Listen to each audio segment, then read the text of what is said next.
সাংবাদিক বন্ধুসকল, আমি বিজিনি UPPL দলৰ ৰাজবংশী নেতাসকল 6 জনগোষ্ঠীক লৈ আজি প্ৰমোদ বড়ো যিটো মন্তব্য আগবঢ়াইছে, এই মন্তব্যত আমি দলৰ ৰাজনৈতিক নেতাসকলে আমি সন্তুষ্ট হ'ব পৰা নাই। যাৰ কাৰণে আজি আমি সকলোৱে দলে বলে জাতিৰ স্বাৰ্থত আমি আজি দল ত্যাগ কৰিবলৈ ওলাইছোঁ। আৰু মই আহ্বান জনাম, আগন্তুক দিনবিলাকত ৰৈ যোৱা আমাৰ কৰ্মীসকল, যিসকল কৰ্মীসকল এতিয়াও ওলাই অহা নাই, তেওঁলোকক ওলাই আহিবলৈ মই আহ্বান জনাম।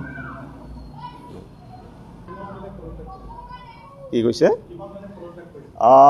আমাৰ লগত এতিয়া 25 জন আছে আৰু হয়তো এতিয়ালৈকে আমাৰ বহুতজনে ইয়াত আজি মিটিঙত উপস্থিত হ'ব পৰা নাই, আজি এই অনুষ্ঠানত উপস্থিত হ'ব পৰা নাই।